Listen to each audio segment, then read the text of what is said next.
All right, let's talk about building a real career in social media design. We've taken over a decade of expert advice and boiled it down into a complete roadmap. So if you're looking to take that creative spark and turn it into something you can actually get paid for, you are in exactly the right place. So that's the million-dollar question, right? How do you actually build a successful career in this field?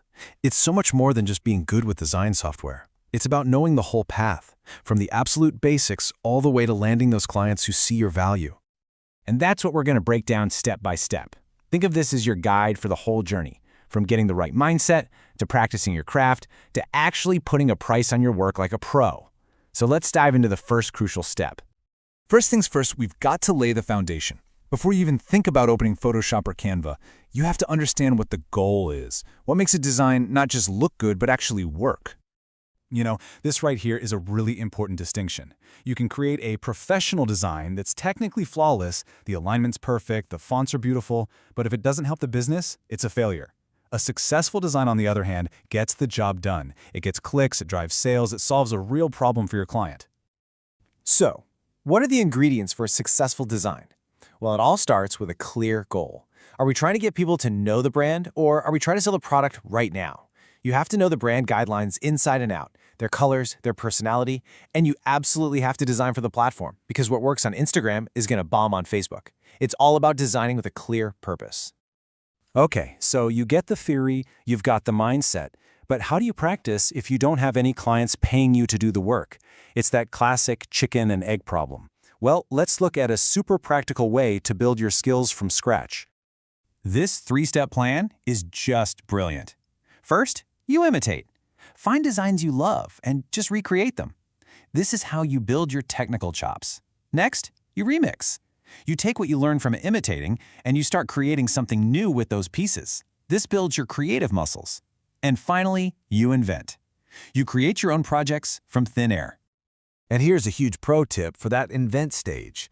Make up a project for your local coffee shop or that transit app you use every day. But whatever you do, please, do not just slap the McDonald's logo on your work. Potential clients know you didn't actually work for them, and it can kind of make you look like an amateur. It's way better to create a fictional brand. So, you've been practicing, you're making some really cool stuff. Now it's time to show it off. In your portfolio, it is literally the most important tool you have for getting hired. But hold on, you can't just throw every single thing you've ever made into your portfolio. You have to be strategic. Think about your goal. If you want a full-time job at a big corporation, you should probably focus on industries like automotive or banking. But if you're chasing freelance clients, the advice is to really lean into things like food and medical businesses because they are always looking for design help. All right, your portfolio is looking sharp. It's targeted. Now for the million-dollar question. Where are all the clients hiding? The good news is they are pretty much everywhere. You just have to know where to look. You've got professional platforms like Behance and LinkedIn. Those are non-negotiable. Instagram can be an absolute gold mine, especially for clients in certain regions like the Gulf. Freelance sites can be a grind, but they help you build that social proof. And hey, don't forget your personal network, niche Facebook groups. You could even reach out to senior designers and see if they have any extra work to pass along.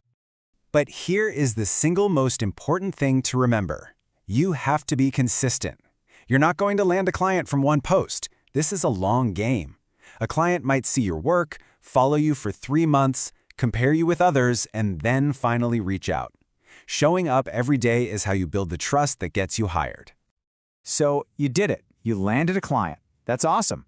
But now the pressure's on. How do you keep the great ideas coming, project after project? How do you never run out of inspiration? The key is this fantastic concept called visual nourishment.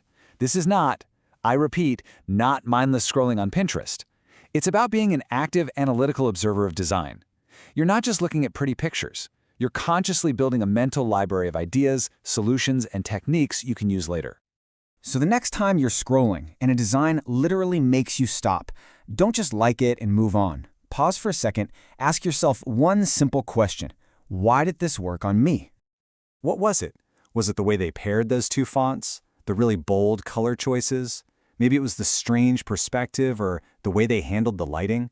When you break it down like this, that's how you turn casual inspiration into actual knowledge you can use. And this really gets to the heart of it, because inspiration without application is just entertainment. You can analyze 1,000 designs, but if you never try to use those principles in your own work, you're just having fun. You have to get in there and actually practice what you're learning. That's how you get better. Okay, let's talk about the thing that trips up pretty much every single new designer: money. How in the world do you put a price tag on your skill and creativity? Look, it's not a random number you pull out of a hat. Your price is actually a formula. It's based on a whole bunch of factors: your years of experience, the cost of your software and stock photos, how complicated the project is, and what the market rates are.